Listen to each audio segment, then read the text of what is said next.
जी कैफ 4 आज के लेक्चर का आगाज करते हैं। लेक्चर नंबर हमारा 3।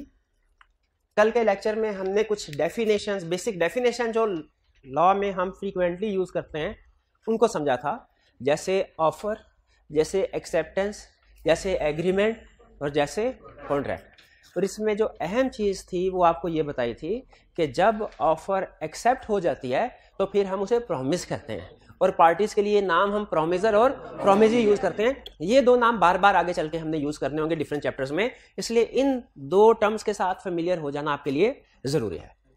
फिर इसके बाद हमने एग्रीमेंट और कॉन्ट्रैक्ट की डेफिनेशन पढ़ी, जिसमें हमने अहम चीज ये सीखी कि जब भी दो पार्टीज आपस में किसी भी काम के लिए एग्री कर जाएंगी तो वह एग्रीमेंट होगा, लेकिन हर एग्रीमेंट जो है वो लीगली इन्फोर्स नहीं करवाया जा सकता।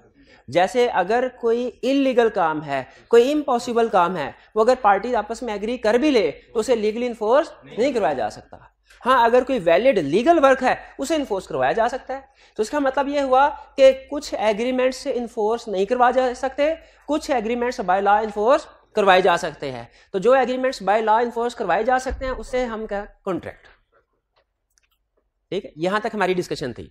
इसमें एक पॉइंट था हमारा सोशल और डोमेस्टिक एग्रीमेंट्स वाला और कमर्शियल वाला, वो भी हमने डिस्कस नहीं किया, वो आज के लेक्चर में डिस्कस होना है। यहां तक आपका कोई भी क्वेश्चन हो तो पूछ लीजिए। कोई क्वेश्चन नहीं? चलिए अब हम आगे चलते हैं। आज हम स्टडी करने जा रहे हैं, अब देखें, चूंकि एग्रीमेंट में बहुत से अहम चीजें हैं जो होना जरूरी है, लेकिन सबसे अहम है एक ऑफर और एक एक्सेप्टेंस।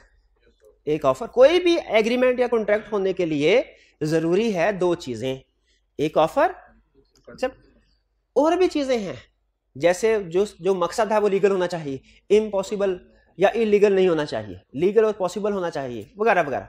लेकिन कहानी शुरू कहां से होती है? ऑफर से और एक्सेप्टेंस से। तो इसीलिए हम इस बाकी का जो रिमेनिंग चैप्टर है हमारा, इसमें दो चीजें सीखेंगे, एक ऑफर के बारे में डिटेल डिस्कशन और दूसरा एक्सेप्टेंस के बारे में डिटेल डिस्कशन। आज के लेक्चर में हम सिर्फ और सिर्फ ऑफर के बारे में डिस्कस करेंगे। नेक्स्ट लेक्चर में हम फिर एक्सेप्टेंस के बारे में पढ़ेंगे। ऑफर की डेफिनेशन तो हमें पता है ना, कि जब एक पर्सन अपनी कंसेंट शो करता है किसी काम के लिए दूसरे बंदे को, तो वो उसकी तरफ से ऑफर है। जब दूसरा बंदा उसको यस कर दे, मान ले, एक्सेप्टेंस है, सिंपल। अब हम स्टडी करने जा रहे हैं टाइप्स ऑफ ऑफर। ऑफर की टाइप्स कितनी है? ऑफर की 3 टाइप्स है, 3 तरह की ऑफर होती है। एक है स्पेसिफिक ऑफर, एक है जनरल ऑफर और एक है काउंटर ऑफर। स्पेसिफिक ऑफर कौन सी है? स्पेसिफिक ऑफर ये है जो किसी स्पेसिफिक पर्सन को की जाए। ठीक है, जैसे ये भाई मुझे ऑफर करें, सर क्या आप मेरा मोबाइल 10,000 में खरीदेंगे? ये स्पेसिफिक ऑफर है, इन्होंने सिर्फ मुझे की ऑफर। इसका मतलब क्या है कि सिर्फ मैं, पूरी क्लास में सिर्फ मैं ही वो वाहिद पर्सन हूं जो इस ऑफर को एक्सेप्ट कर सकता हूं, इसके अलावा और कोई ऑफर को एक्सेप्ट नहीं कर सकता। स्पेसिफिक ऑफर का रूल है कि जिसको ऑफर की जाती है वही एक्सेप्ट कर सकता है और कोई बंदा एक्सेप्ट नहीं कर सकता। लेकिन एक दूसरी ऑफर है जनरल। जनरल ऑफर का रूल क्या है कि ये एक से ज्यादा लोगों को की जा सकती है, वाइड रेंज ऑफ पर्संस को की जा सकती है, जनरल पब्लिक एट लार्ज को की जा सकती है। ये है जनरल ऑफर। जनरल ऑफर का रूल ये है कि इसको कोई भी बंदा एक्सेप्ट कर सकता है, जिस तक ये ऑफर पहुंची है कोई भी बंदा एक्सेप्ट कर सकता है। जैसे अगर मैं इनसे कहूं कि भाई, अब असल में नहीं कह रहा, सचमुच नहीं कह रहा, मैं इनसे ये कहूं कि मैं आपको 100 रुपया इनाम दूंगा अगर आप मुझे कॉन्ट्रैक्ट की डेफिनेशन बता दें, 100 रुपया इनाम दूंगा। अब ये क्या, स्पेसिफिक ऑफर। और अगर मैं कहूं क्लास में जो भी मुझे कॉन्ट्रैक्ट की डेफिनेशन बताए, सुनाएगा, उसको 100 रुपया इनाम, अब ये क्या है? जनरल। ठीक है, ये कौन सी ऑफर है? General offer. क्लास में कोई भी जिस तक ये ऑफर पहुंची है एक्सेप्ट कर सकता है। लेकिन स्पेसिफिक ऑफर का रूल क्या है? जिसको ऑफर की गई है वही एक्सेप्ट कर सकता है, वही एक्सेप्ट कर सकता है। क्लियर हुई ये बात? स्पेसिफिक जनरल फर्क समझ आ गया? एक है काउंटर ऑफर। काउंटर ऑफर ऐसी ऑफर को कहते हैं जो कि दूसरी पार्टी इन रिटर्न ऑफर करती है। इसे आम जुबान में कहते हैं निगोशिएशन। जैसे इन्होंने कहा सर क्या आप 10,000 में मेरा मोबाइल खरीदेंगे, अगर मैं कहता हूं यस तो ये मेरी तरफ से एक्सेप्टेंस है, अगर मैं कहता हूं नो मेरी तरफ से रिजेक्शन है, अगर मैं कहता हूं 10,000 में नहीं 8,000 में खरीदूंगा, 8,000 में बेचते हो, ये क्या है, ये काउंटर। अब इसका मतलब यह है कि मैंने इन रिटर्न इनको ऑफर कर दिया है कि भाई 8,000 में बेच। अब एक्सेप्टेंस मैंने नहीं देनी, एक्सेप्टेंस उन्होंने देनी। अब मैं ऑफरर बन गया हूं और वो ऑफरी हो गया। काउंटर ऑफर का रूल है counter offer cancels original offer, counter offer cancels, इससे ओरिजिनल ऑफर कैंसिल हो जाती है। क्लियर?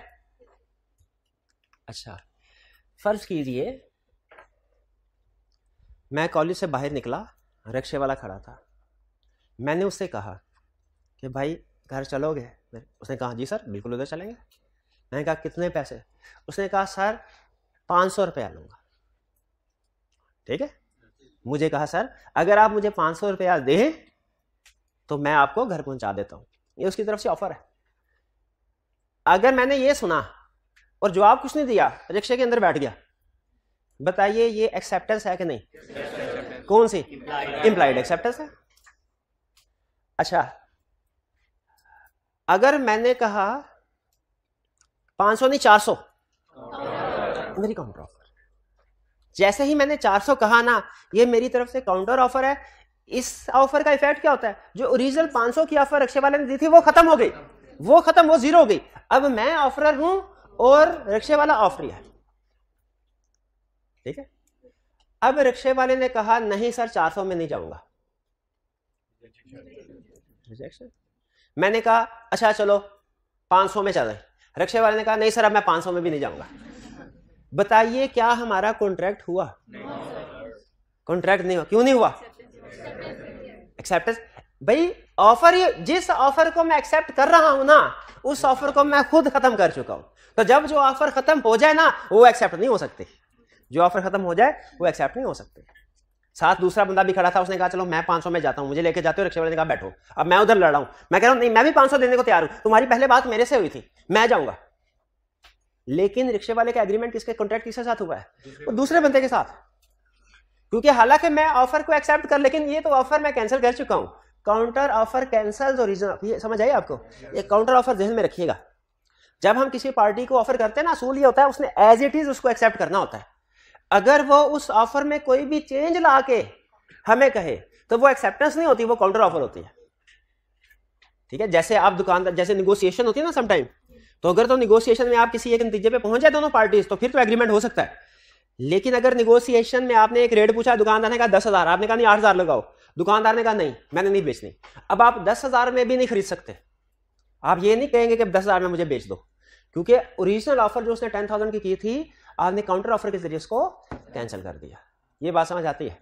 ऑफर की तीनों टाइप्स क्लियर? लेकिन इनिशियल पॉइंट पे जो मतलब रिजेक्शन नहीं हुई, आपने कहा कि जाना है, तो उसने आगे से 500 रुपीस बोले, इधर ऑफर और ऑफरी कौन होगा? मतलब आपने पहले पूछा कि जाना है और आगे से उन्होंने क्या 500? नहीं, मैं अगर फर्ज कीजिए मैंने उसे पूछा तो ये मेरी तरफ से ऑफर है। अब अगर तो वो कहता ना, मैंने रिक्शे वाले से पूछा कि क्या आप इस जगह पे जाएंगे, अगर मैंने किस वजह से हो रही है डिस्टॉर्शन? अगर मैंने रिक्शे वाले से पूछा क्या आप उस जगह पे जाएंगे, ये मेरी तरफ से ऑफर है। अगर रिक्शे वाला ये कहता है कि हाँ जी ठीक है बैठे, और मैं बैठ जाता हूं, प्राइस तय ही नहीं होती, तो याद रखिए एग्रीमेंट हो गया। क्या ये एग्रीमेंट हो गया? लेकिन इसमें प्राइस क्या होगी? प्राइस अगर तय नहीं होती, इसका यह मतलब नहीं है कि कोई प्राइस होगी ही नहीं, रीजनेबल मार्केट प्राइस होगी। ठीक है, अच्छा अब आगे चलते हैं। चले आगे चलने से पहले एक छोटा सा केस। जी जी जी जी। तो कॉन्ट्रैक्ट का कैसे आ सकता है जब तक वो इंफोर्स नहीं है लॉ से? देखिए लॉ लीगली कोई भी चीज, इनका क्वेश्चन ये है कि सर आपकी बात, आपने रिक्शा वाले से पूछा हाँ भाई चलोगे, उसने कहा 500 रुपये लूंगा, तो क्या अगर हम एक्सेप्ट कर लेते हैं ये कॉन्ट्रैक्ट हो गया? याद रखिए हो गया। कॉन्ट्रैक्ट का रिटन फॉर्म में होना लाजमी नहीं है, ये ध्यान में रखिएगा। लीगली इन्फोर्सेबल होने के लिए रिटन फॉर्म में होना लाजमी नहीं है। कॉन्ट्रैक्ट वर्बल भी हो सकते हैं, कॉन्ट्रैक्ट रिटन भी हो सकते हैं। वर्बल कॉन्ट्रैक्ट इक्वली वैलिड है जितने के रिटन कॉन्ट्रैक्ट है। फर्क सिर्फ यह पड़ता है कि वकीलों को थोड़ा सा मसला होता है। वर्बल कॉन्ट्रैक्ट को अदालत में प्रूव करवाने के लिए। लेकिन याद रखें ये उनका काम है, वो प्रूव करवा देते होते हैं, साबित कर देते हैं। तो याद रखें कोई भी कॉन्ट्रैक्ट जो लीगली इन्फोर्सेबल है लाजमी नहीं कि वो रिटर्न में हो, रिटर्न में हो तो अच्छा है, लेकिन अगर वर्बल एग्रीमेंट है, वर्बल कॉन्ट्रैक्ट है, वो भी इक्वली वैलिड है जैसा कि रिटर्न हो। ठीक है, हाँ जी बिल्कुल, एम्प्लॉयड भी इक्वली वैलिड है। सिर्फ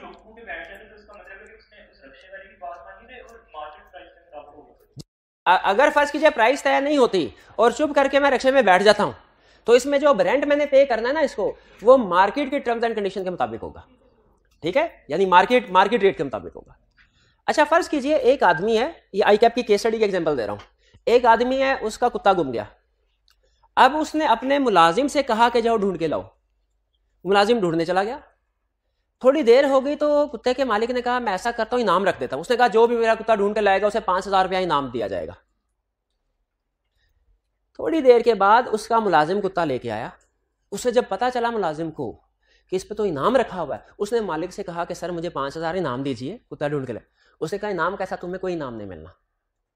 मुलाजिम ने मालिक के खिलाफ केस फाइल कर दिया कि मुझे इनाम की रकम मिलनी चाहिए। ये समझ आ गया आपको? अच्छा, इसमें मैं सिर्फ इस केस का आधा हिस्सा भी आपसे पूछने लगा, आधा थोड़ी देर बाद डिस्कस करना है। इसमें जो ऑफर की गई कि जो भी कुत्ता ढूंढ के लाएगा उसे 5,000 रुपया इनाम दिया जाएगा, इन तीन में से कौन सी ऑफर है? General offer. शाबाश। इसका मतलब क्या, इसको कोई भी एक्सेप्ट कर सकता है। चलिए ठीक है, अब दूसरा पार्ट इसका मैं थोड़ी देर के बाद आपसे पूछूंगा। आगे चलते हैं एसेंशियल्स ऑफ ऑफर। एसेंशियल का मतलब क्या है? एसेंशियल का मतलब यह है कि जो चीज होना जरूरी है। याद रखें आप लॉ में बार बार ये वर्ड एसेंशियल स्टडी करेंगे। एसेंशियल्स का मतलब देखें, कोई भी चीज लीगली वैलिड होने के लिए ना कुछ शर्तें पूरी होना जरूरी है। जैसे हमने स्टडी किया कि कॉन्ट्रैक्ट है, इसके वैलिड होने के लिए जरूरी है कि एक ऑफर हो, एक एक्सेप्टेंस हो, फिर कंसीडरेशन हो, फिर ये एनफोर्सेबल बाय लॉ हो, लीगल होना जरूरी है, पॉसिबल होना जरूरी है। ये सारी चीजें एसेंशियल्स हैं जो होना जरूरी है। ठीक है, तो लॉ में बहुत सी जगहों पे आप वर्ड एसेंशियल्स पढ़ेंगे कि वो चीजें जो एक वैलिड लीगल चीज के लिए होना जरूरी है। और याद रखिए एसेंशियल्स में से अगर एक चीज भी मिसिंग होना तो इसका मतलब है वो लीगल नहीं है, उसकी लीगल इंप्लीकेशन कोई नहीं होगी, वो इन्फोर्सेबल बाय लॉ नहीं होगी। तो हम क्या स्टडी करने जा रहे हैं? Essentials of offer. फिर इसके बाद हम स्टडी करने एक जगह पे जाएंगे, पढ़ेंगे एसेंशियल्स ऑफ एक्सेप्टेंस। फिर एक जगह पे पढ़ेंगे एसेंशियल्स ऑफ कॉन्ट्रैक्ट, और भी एसेंशियल्स आएंगे। तो एसेंशियल्स का मतलब क्या है? वो चीजें जो एक लीगल वैलिड एक्ट होने के लिए जरूरी है, वो सारी की सारी चीजें होना जरूरी है। अब हम कौन से एसेंशियल पढ़ रहे हैं? ऑफर। एक वैलिड ऑफर के लिए जरूरी है कि कम से कम 2 पर्सन हो। एक पर्सन ऑफर नहीं कर सकता। ठीक है, कल एग्जांपल दी था, अगर मैं पास हो गया तो मैं खुद को बाइक गिफ्ट करूंगा। क्या ये एक वैलिड ऑफर है? नहीं। इसमें एसेंशियल कौन सा एसेंशियल मिसिंग है? 2 पर्सन। सो 2 पर्सन है ही नहीं। तो एक वैलिड ऑफर के लिए कितने लोग होने चाहिए? 2। फिर इंटेंशन टू क्रिएट लीगल, ये मैं कंसेप्ट यहां पे एंड कर लूं, फिर उसके बाद आपसे क्वेश्चन लेता हूं। Intention to create legal relationship, दोनों पार्टीज दो होनी चाहिए और दोनों के दरमियान इरादा हो क्या कि लीगल रिलेशनशिप क्रिएट किया जाएगा। लीगल रिलेशनशिप क्या, जिसे कहते हैं कॉन्ट्रैक्चुअल रिलेशनशिप। जब दो पार्टीज अंडर सम कॉन्ट्रैक्ट, उनकी कोई राइट्स हो, ड्यूटीज हो एक दूसरे के ऊपर, बाइंडिंग एक्ट करने उन्होंने, तो हम कहते हैं इन दोनों के दरमियान में लीगल रिलेशनशिप क्रिएट हुआ। जब दो पार्टीज के दरमियान में एक वैलिड कॉन्ट्रैक्ट बनता है जिसको लीगली इन्फोर्स करवाया जा सकता है, तो हम कहते हैं दोनों में लीगल रिलेशनशिप है। Intention to create legal relation, दोनों पार्टीज का इरादा हो कि भाई हमारा लीगल रिलेशनशिप क्रिएट होगा, और अगर किसी ने इस रिलेशनशिप को सही तरीके से अंजाम ना दिया तो उसके खिलाफ कानूनी चाराजोई की जाएगी। अब यहां पे कल वाला एक्सेप्ट डिस्कस करने लगा, कल वाला कंसेप्ट कि किन कॉन्ट्रैक्ट्स में intention to create legal relationship होती है और किन में नहीं होती। लॉ ये कहता है कि जो सोशल या डोमेस्टिक एग्रीमेंट्स हैं, सोशल, डोमेस्टिक, रिलीजियस एग्रीमेंट्स हैं, इनमें intention to create legal relationship नहीं है। लेकिन जो कमर्शियल एग्रीमेंट्स हैं, कमर्शियल, इनमें intention to create legal relationship है। जैसे क्लासिक एग्जांपल्स। वो कहता है अगर हस्बैंड एंड वाइफ इन दोनों के दरमियान में कोई चीज तय होती है, ठीक है, डेली रूटीन में कोई एक पार्टी दूसरे से वादा करती है और फिर वो पूरा नहीं करती, क्या दूसरी पार्टी पहले के खिलाफ एक्शन ले सकती है?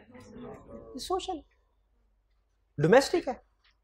इन नॉर्मली सोशल एग्रीमेंट्स में intention to create legal relationship नहीं होता, ठीक है। हस्बैंड सुबह ऑफिस आ रहा है, वाइफ ने कहा अच्छा आप शाम को आए ना, तुम खाना खाने के लिए कहीं चलेंगे। हस्बैंड ने कहा ठीक है। वापस आया, हस्बैंड थका हुआ था, उसने कहा नहीं मैं नहीं जा सकता। अब क्या वाइफ उसके खिलाफ लीगल केस फाइल कर सकती है कि इसने एग्रीमेंट किया था, उसकी ब्रीच की, उस एग्रीमेंट को तोड़ा, इसके खिलाफ कानूनी कार्रवाई की जाए?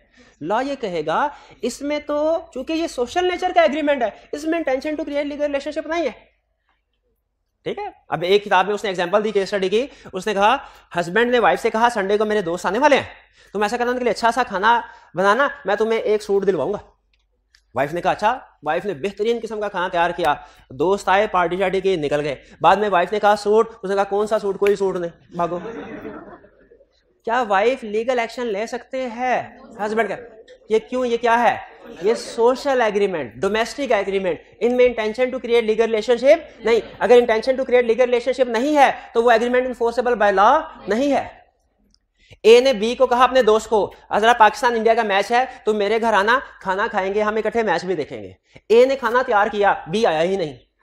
क्या ए बी के खिलाफ लीगल केस फाइल कर सकता है कि खाना तैयार करने पे जो खर्चा, मेरा खाना जाया हुआ, जो खर्चा हुआ ना वो मुझे से लेके दिया जाए? नहीं, क्यों नहीं कर सकता? ये सोशल एग्रीमेंट्स हैं, डोमेस्टिक एग्रीमेंट्स हैं, इनमें intention to create legal relationship नहीं होता। अगर फर्ज कीजिए ए ने बी को बुलाया, बी आया, ए ने कहा मैं तो मजाक कर रहा था, मैंने तो कोई खाना तैयार ही नहीं किया। अब बी कह रहा है कि अच्छा मैं टैक्सी पे आया हूं, मेरे आने जाने का किराया तुम दो। क्या लीगली बी ए से ये आने जाने का किराया रिकवर करवा सकता है? नहीं, क्यों नहीं करवा सकता? सोशल एग्रीमेंट है। सोशल डोमेस्टिक एग्रीमेंट्स में intention to create legal relationship नहीं होता अनलेस एग्रीड। Unless agreed. अगर वाइफ कह दे अच्छा दोस्त आ रहे हैं, खाना तैयार करने को तैयार हो, लिख के दो कि अगर तुमने मुझे सूट ना दिलवाया तो मैं तुम्हारे खिलाफ लीगल एक्शन हूं, तो फिर ये हालांकि सोशल एग्रीमेंट है लेकिन इन्फोर्सेबल बाय लॉ है। इन्फोर्सेबल बाय लॉ है, ठीक है। अभी 2-3 लीगल केसेस भी इस हवाले से सुन लें जिनमें सोशल एग्रीमेंट है लेकिन इन्फोर्सेबल बाय लॉ है। हस्बैंड और वाइफ में झगड़ा हो रहता था अक्सर, ठीक है, कोर्ट कचहरी तक बात पहुंच गई, तो दोनों के दरमियान में के जज ने कहा कोई सुलह सफाई की गुंजाइश है? उन्होंने कहा जी हाँ है। वाइफ ने कहा लेकिन मेरी शर्त है क्या कि ये तय किया जाए कि हर महीने ये मुझे 50,000 रुपये जेब खर्च के तौर पे अदा करेगा, इस शर्त पे मैं सुलह करने को तैयार हूं। अब अगर इस टर्म्स एंड कंडीशन पे ये तय पाता है और हस्बैंड पे नहीं करता, बताइए ये भी हस्बैंड और वाइफ के दरमियान में एग्रीमेंट है, क्या इसमें intention to create legal relationship है? यस है। अब इसको रिकवर करवाया जा सकता है। तो याद रखिए नॉर्मली सोशल या डोमेस्टिक एग्रीमेंट्स में intention to create legal relationship नहीं होती, लेकिन अगर आप within the family agreement करें और इंटेंशन हो तो फिर उसको इन्फोर्स करवाया जा सकता है। और ये कैसे पता चलेगा इंटेंशन थी कि नहीं थी? खास तौर पे लिखा जाएगा कि अगर एक पार्टी ने अपना वादा पूरा नहीं किया तो दूसरी पार्टी उसके खिलाफ एक्शन ले सकते हैं। तो ये बात समझ आई। आगे चलते हैं। Commercial agreement. कमर्शियल एग्रीमेंट्स में अजीब रूल है। सोशल एग्रीमेंट्स में क्या रूल था? Normally intention to create legal relationship नहीं होती अनलेस एग्रीड। कमर्शियल एग्रीमेंट्स में क्या रूल है? There will be always intention to create legal relationship. हमेशा intention to create legal relationship होगी, हमेशा। यानी अगर एक पार्टी ने बी से कहा कि आपने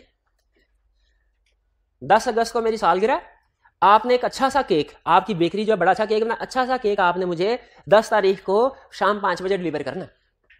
बेकरी वाले ने केक डिलीवर ही नहीं किया। क्या इसमें intention to create legal relationship है? यस। कमर्शियल एग्रीमेंट्स जितने भी होंगे intention to create legal relationship. और कमर्शियल एग्रीमेंट्स कौन से होते हैं? Sale and purchase of goods and services वाले। Sale and purchase of good and service. तो कमर्शियल एग्रीमेंट्स में हमेशा intention to create legal relationship होगी, चाहे कुछ लिखा हो या ना लिखा हो, चाहे कुछ लिखा हो या ना लिखा हो। एक एग्जांपल जो आपको समझ नहीं आएगी लेकिन फिर भी आपके सामने रख रहा हूं। ए और बी के दरमियान में केस हुआ, सॉरी एग्रीमेंट हुआ ए ने कहा बी को कि मैं 10 तारीख को आपको ये चीजें आपके गोदाम में सप्लाई करूंगा। बी ने कहा ठीक है। फिर नीचे ये लिखा हुआ क्या, इन case of breach of contract. Breach of contract समझते किसको कहते हैं? कॉन्ट्रैक्ट की खिलाफ वर्जी, यानी अगर आपने कोई तय किया और वो काम ना करें एग्रीमेंट होने के बाद, इसे क्या कहते हैं? Breach of contract. In case of breach of contract no party will have any right to take action against other party. ये बात समझ आई? एग्रीमेंट कॉन्ट्रैक्ट में क्या लिखा हुआ है? किसी दूसरे के खिलाफ एक्शन नहीं ले सकती। अब ए ने चीजें सप्लाई नहीं की, क्या दूसरी पार्टी एक्शन ले सकती है पहली पार्टी?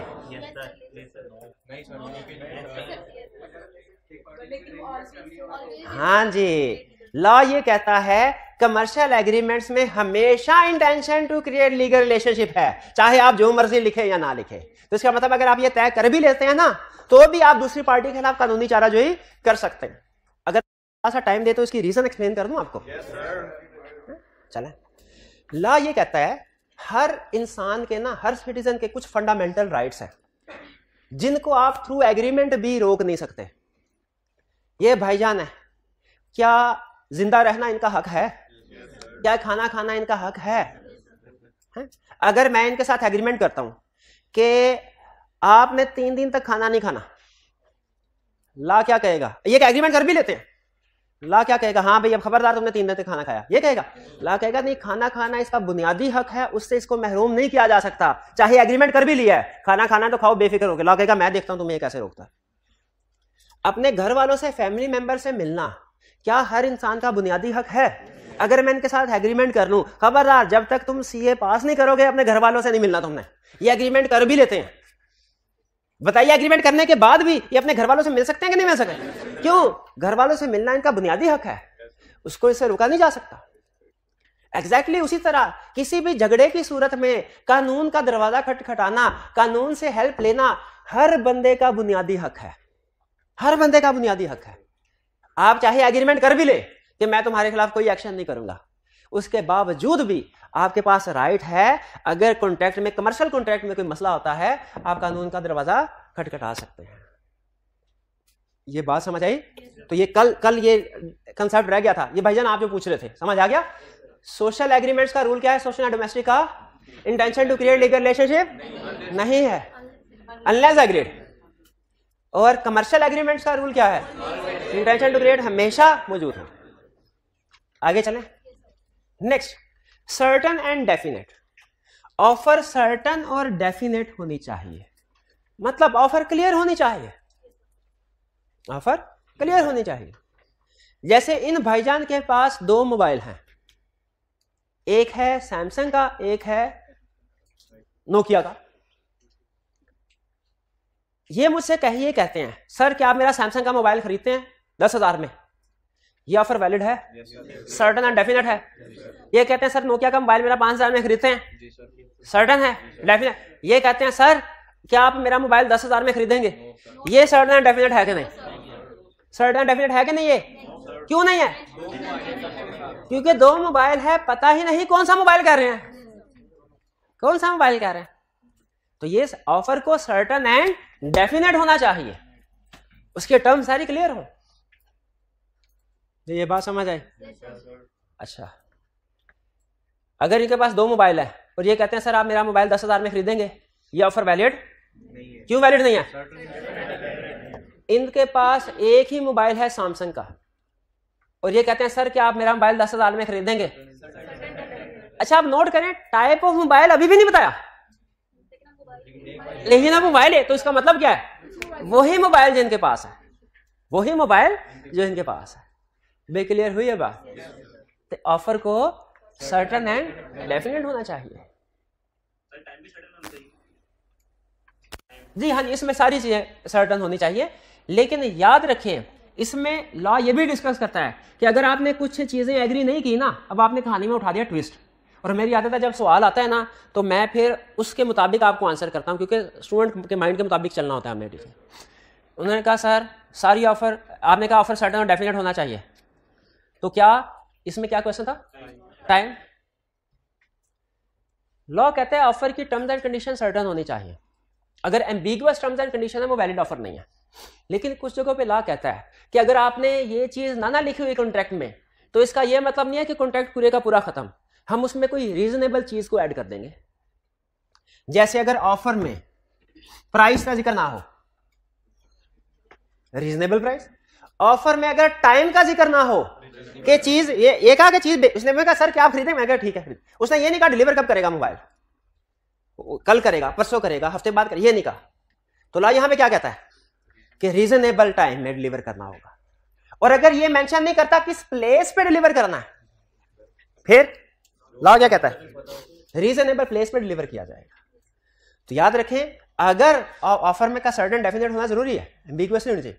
लेकिन अगर कुछ चीजें लॉ ने खास तौर पे बता दी हैं कि अगर प्राइस का जिक्र नहीं करते तो क्या होगा, रीजनेबल प्राइस पे की जाएगी। अगर टाइम का जिक्र करते हैं, अगर टाइम का जिक्र नहीं किया हुआ, रीजनेबल टाइम। अगर प्लेस का जिक्र नहीं किया हुआ, ठीक।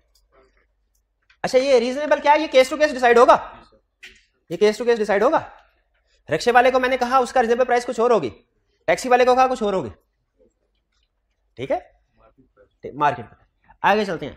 ऑफर में भी कंडीशनल, ऑफर कंडीशनल हो सकते हैं, ठीक है। जैसे आपने शायद अखबार में इस तरह का इश्ताहार देखा हो, हमें एक अकाउंटेंट की जरूरत है जो कम अज कम ग्रेजुएशन पास हो। ये एक तरह से समझ लीजिए, एक तरह से ऑफर, लेकिन इसमें कंडीशन लगा दी, क्या, ग्रेजुएशन जी नहीं, ये जनरल है, ये जनरल है, यानी जो भी ग्रेजुएशन पास है वो आ जाए, वो आ जाए, ठीक है। या बल्कि स्पेसिफिक केस बताता हूं आपको, इसको इस एग्जांपल को छोड़े गोली मारे। स्पेसिफिक एक जगह पे जॉब इंटरव्यू चल रहा था, ठीक है। कंपनी ने एम्प्लॉइज को शॉर्टलिस्ट किया, जो सबसे ऊपर पहले नंबर पे एम्प्लॉय था उसको ऑफर की, क्या, हाँ आपने इंटरव्यू दिया था, इंटरव्यू में पास हो गए हैं, आप हमें 10 दिन के अंदर अंदर इस ब्रांच पे आके ज्वाइनिंग दीजिए। नॉर्मली इस तरह का जो एक ऑफर लेटर होता है ना, उसमें इसी तरह की वर्डिंग होती है। आप जब आर्टिकल्स के लिए जाएंगे तो आपको इसी तरह का लेटर मिलेगा, आपको हमने अपॉइंट कर लिया है, आप इस दिन आके रिपोर्ट करें। तो लिखा हुआ था 10 दिन के अंदर आके हमारे लाहौर ऑफिस में आप ज्वाइनिंग दीजिए। ये ऑफर तो थी, ऑफर कंपनी की तरफ से उस एम्प्लॉय को ऑफर थी, लेकिन कंडीशनल थी। इसमें कंडीशन क्या है, 10 दिन।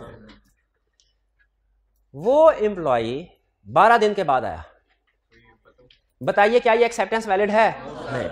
याद रखिए, ऑफर के साथ आप कंडीशन अटैच कर सकते हैं। ऑफर देने वाला, ऑफर करने वाला ऑफर के साथ कंडीशन अटैच कर सकते। दूसरी पार्टी ने कंडीशन को एज इट इज एक्सेप्ट करना है। अगर दूसरी पार्टी कंडीशन को एज इट इज एक्सेप्ट नहीं करती तो वो वैलिड एक्सेप्टेंस नहीं समझी जाएगी। क्लियर है बात?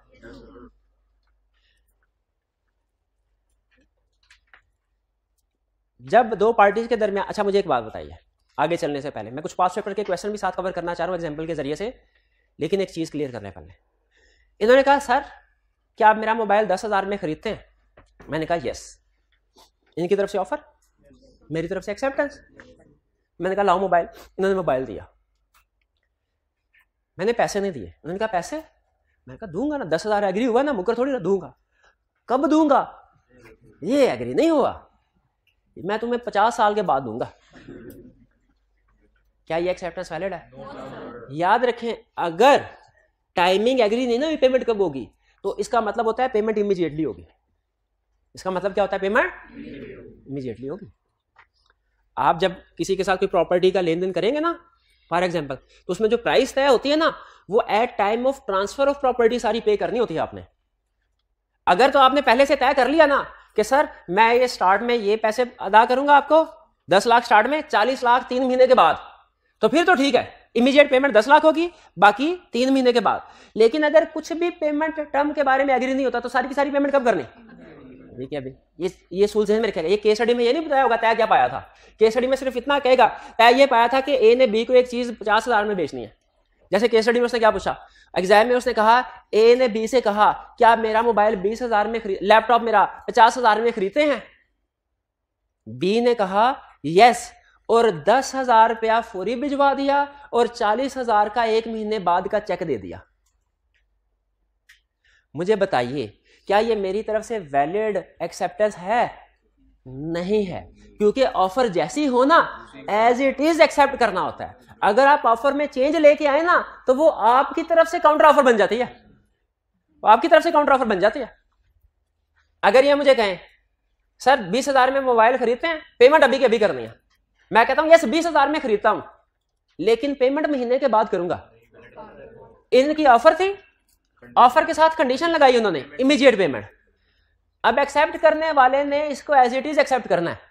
अगर मैं इसको चेंज करता हूं ना, चाहे थोड़ा सा चेंज क्यों ना हो, कि जी प्राइस ठीक है 10,000 लेकिन आपको पे करूंगा मैं महीने के बाद, तो लॉ ये कहता है ये आपकी तरफ से काउंटर ऑफर होगी। अगर आप ऑफर को एज इट इज एक्सेप्ट नहीं करते, उसमें चेंज लाते हैं, तो ये क्या हो जाएगी? काउंटर ऑफर हो जाएगी। कंडीशन पे कंडीशन नहीं लगा सकते, ठीक है?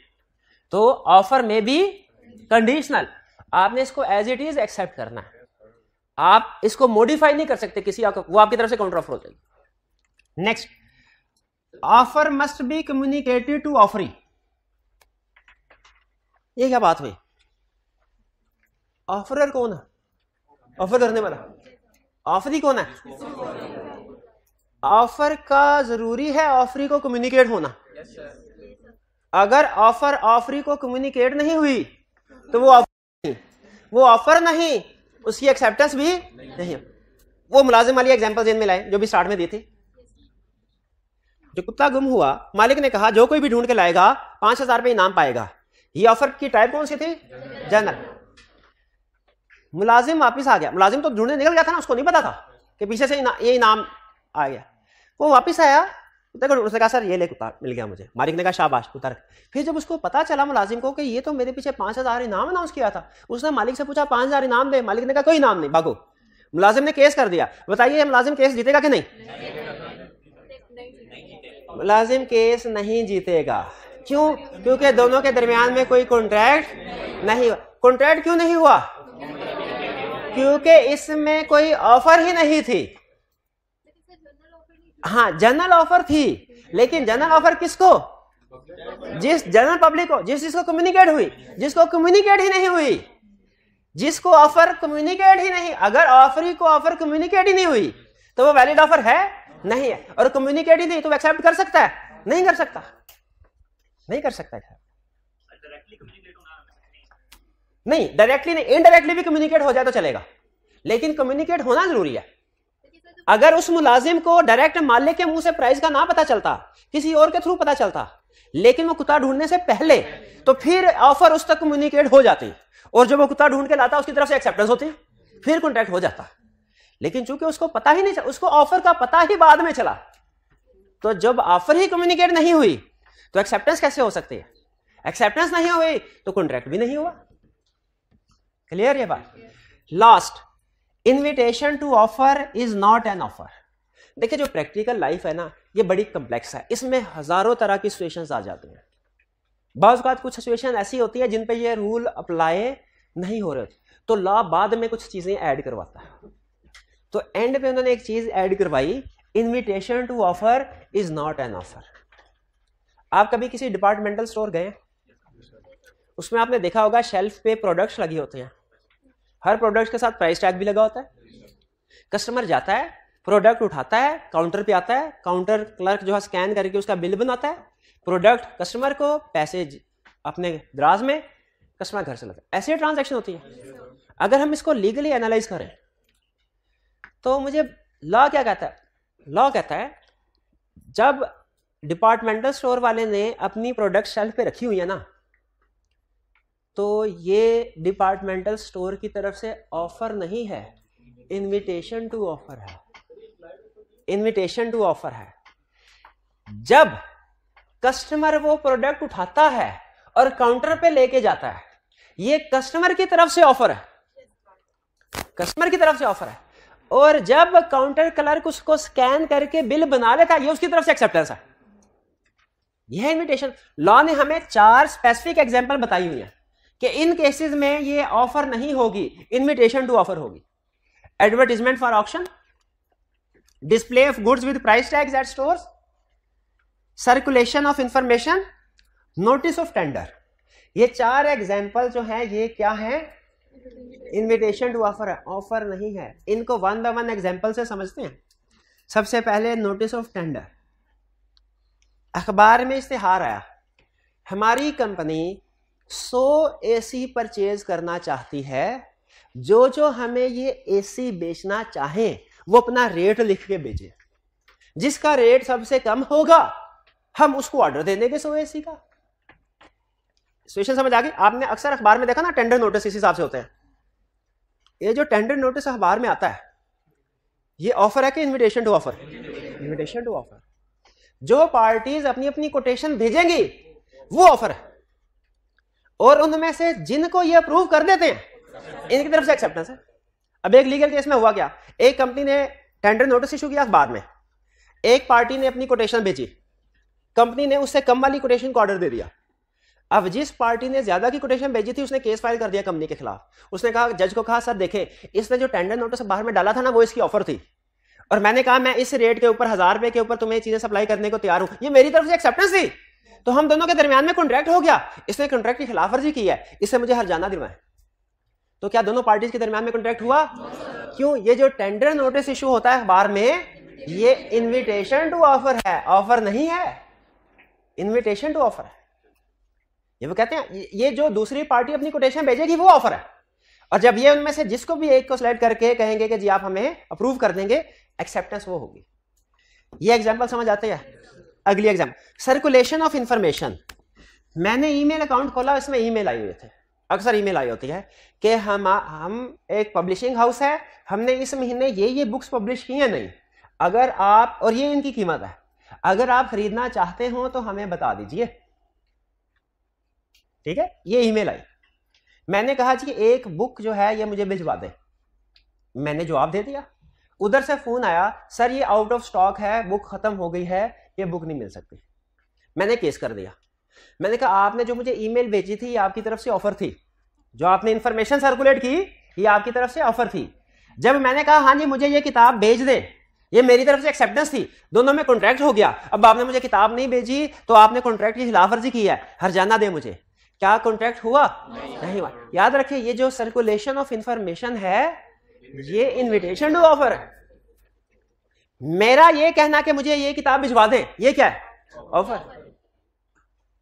और दूसरी पार्टी ने जब ये कहा कि ये किताब आउट ऑफ स्टॉक है, आपको नहीं भिजवा सकते, ये रिजेक्शन ऑफ ऑफर है, खिलाफवर्जी नहीं हुई। तो इसका मतलब है सर्कुलेशन ऑफ इंफॉर्मेशन भी इनविटेशन टू ऑफर है। ये बात समझ आ रही है? पक्की बात है भाई, मुश्किल तो नहीं हो रहा। ये लॉ है, थोड़ा इसका पता कुछ नहीं चलता। वैसे कोई एक जगह पे भी आपको लगे ना कि मुश्किल है तो आपने पूछ लेना।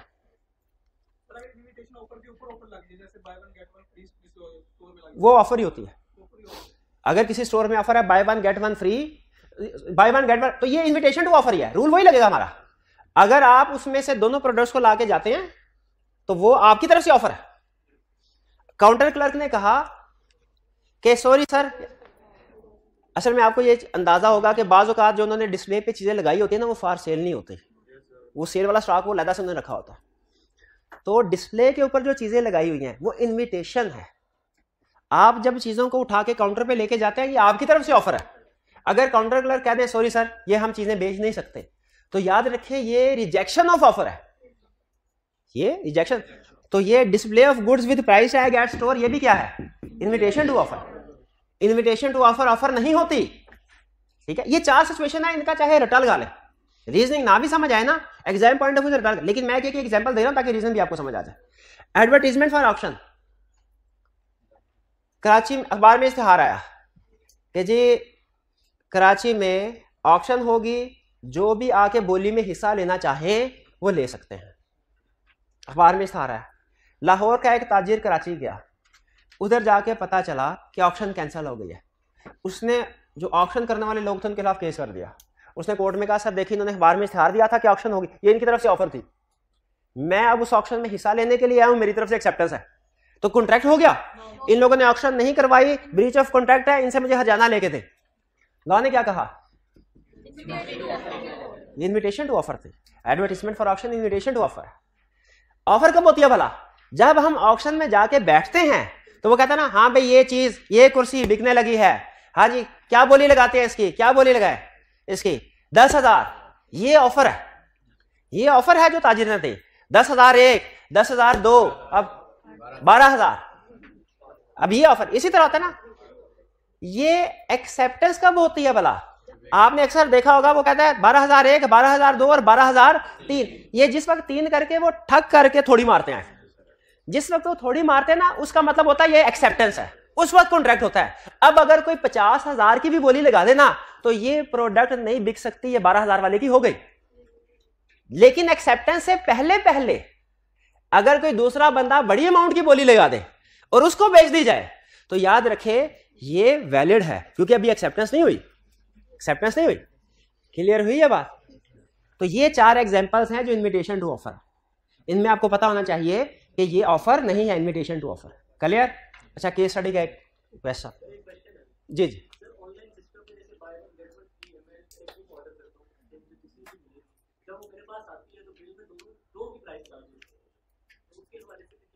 अच्छा सुन लें इनका क्वेश्चन। इनका सर ऑनलाइन एक वेबसाइट के ऊपर लिखा हुआ था books and by one get one free. मैंने बुक्स का ऑर्डर दे दिया, मुझे ईमेल में जवाब आया सर बुक्स खत्म हो गई हैं। क्या ये कॉन्ट्रैक्ट की खिलाफ वर्जी है? नहीं। जब इन्होंने वेबसाइट के ऊपर जो लिखा हुआ था ना वो इनविटेशन टू ऑफर थी। जब इन्होंने कहा कि मुझे 2 बुक्स सेल कर दे, ये इनकी तरफ से ऑफर थी। पब्लिशर ने कह दिया बुक्स आउट ऑफ स्टॉक है, तो पब्लिशर ने ऑफर को रिजेक्ट कर दिया। इस सूरत में कॉन्ट्रैक्ट नहीं हुआ। लेकिन अगर इन्होंने ऑर्डर दिया और इनको books I, 2 he books I, लेकिन उनके ऊपर दोनों का रेट प्रिंटेड था, दोनों के पैसे शामिल थे इनवॉइस में, ये ब्रीच ऑफ कॉन्ट्रैक्ट है। कि जब कॉन्ट्रैक्ट में ये तय पाया था कि by one get one free है तो एक ही के पैसे चार्ज होंगे, 2 के नहीं होंगे। आप सिर्फ एक के लीगली एक ही प्राइस पे करने के लायबल है, दूसरे करने के लायबल नहीं। ठीक है, ये समझ आ गई? अच्छा जी जी। ऑप्शन में वो कंडीशन लगा रहे हैं कि कम से कम 10,000 इसकी कीमत होनी चाहिए। हाँ सब।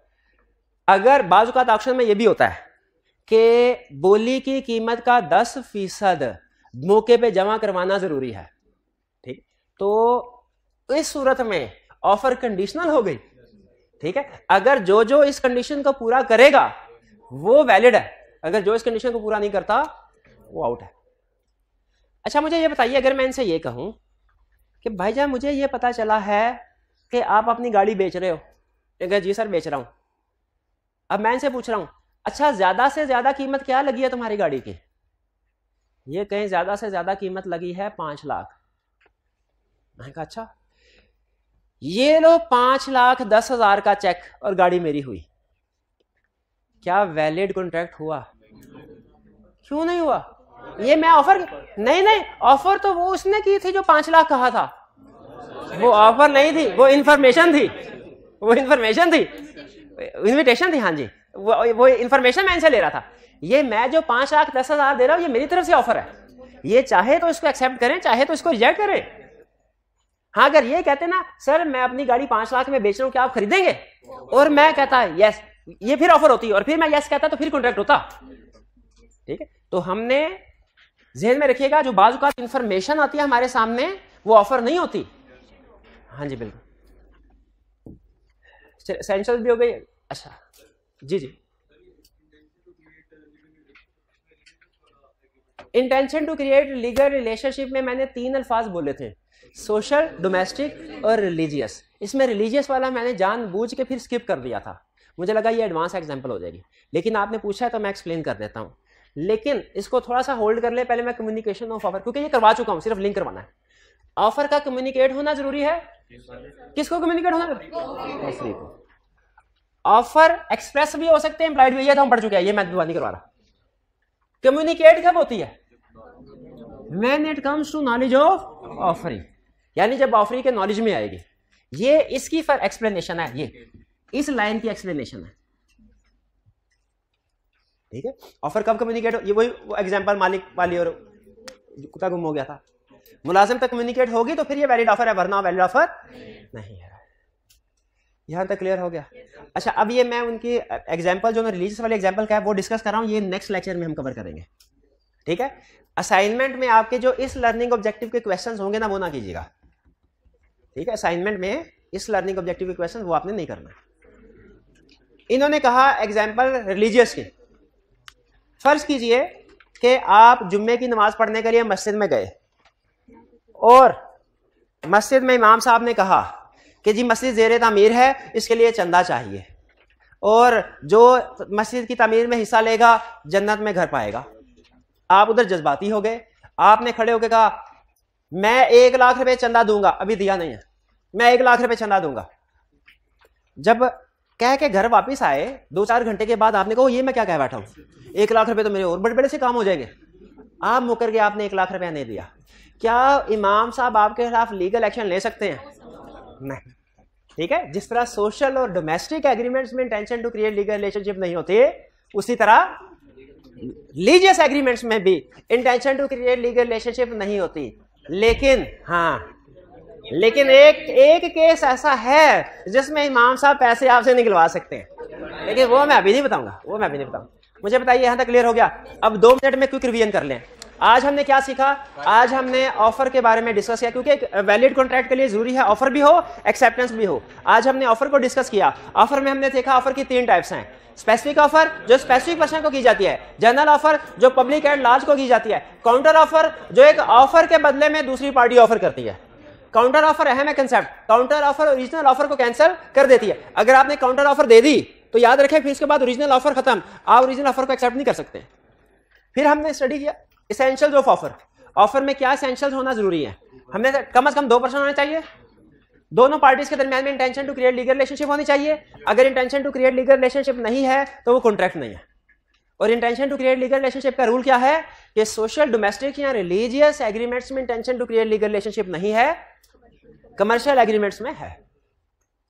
सर्टेन एंड डेफिनेट होना चाहिए ऑफर की टर्म्स एंड कंडीशन, लेकिन कुछ चीजें अगर मेंशन नहीं है ऑफर में तो लॉ उनको रीजनेबली इंपोज करवाता है। ऑफर में भी कंडीशनल, ऑफर के साथ आप कोई कंडीशन अटैच कर सकते हैं। वो कंडीशन हो सकता है डेट की हो कि इस डेट से पहले एक्सेप्टेंस जरूरी है, हो सकता है प्लेस की हो कि चीजें इस जगह पे डिलीवर करना जरूरी है। कंडीशन कोई भी हो सकती है, आप कंडीशन लगा सकते हैं। दूसरी पार्टी उस कंडीशन को एज इट इज एक्सेप्ट करेगी। अगर दूसरी पार्टी चेंज करती है कंडीशंस को तो वो फिर काउंटर ऑफर बन जाएगी। ऑफर कम्युनिकेट होनी चाहिए ऑफरी को, अगर ऑफरी को ऑफर कम्युनिकेट नहीं हुई तो वो वैलिड ऑफर नहीं है, वैलिड ऑफर नहीं है तो उसकी एक्सेप्टेंस भी नहीं हो सकती। और invitation to offer is not an offer. ये 4 केसेस लॉ ने क्लियरली कहा हुआ इन्विटेशन टू ऑफर होते हैं। ये आपने याद कर लेने हैं। कुछ स्टूडेंट को समझ आते हैं, कुछ स्टूडेंट को समझ नहीं आते, तो केस स्टडी सॉल्व करने के लिए जरूरी है कि आप इनको कम से कम याद जरूर कर लें। और फिर कम्युनिकेशन कब होती है ये हमने पता चल गया, इंप्लाइड भी हो सकती है, एक्सप्रेस भी हो सकती है, और जब ये ऑफरी के नॉलेज में आ जाए। ये था हमारा ऑफर से। अच्छा, एक चीज में रखिएगा, आपने जो असाइनमेंट है इसको पढ़ना जरूर है, ठीक है, पढ़ना जरूर है, और कोशिश करें कि लिखें भी रिटन फॉर्म में, ठीक है। लेकिन अगर आप अभी समझते हैं कि अभी तो लॉ शुरू हुआ है, हमें लीगल लैंग्वेज में लिखना नहीं आता, कम से कम रीड जरूर कर ले। और जहन में रखिएगा, लॉ में जब तक कोई किसी कंसेप्ट की एग्जाम्पल या केस स्टडी ना बढ़े, कंसेप्ट समझ नहीं आता। इसीलिए ये जो आपको असाइनमेंट दी गई है ना, इसमें बहुत सी एग्जाम्पल है, केस स्टडी है। अभी हो सकता है आपको ये एसेंशियल्स या ये टाइप सही तरीके से समझ ना आई हो, लेकिन जब एग्जाम्पल्स को पढ़ेंगे, केस स्टडीज को पढ़ेंगे, तो आपको अंदाजा होगा अच्छा इसकी एप्लीकेशन ये थी। तो आपने रीडिंग कम से कम लाजमी करनी है, ठीक है, रीडिंग लाजमी करेंगे जी। चलिए, ये वाला जो कंसेप्ट था ना, रेवोकेशन ऑफ ऑफर, इसकी एग्जाम्पल्स वगैरह ना कीजिएगा, बाकी कर लीजिए। आज का लेक्चर यहाँ पे खत्म करते हैं। अल्लाह हाफिज।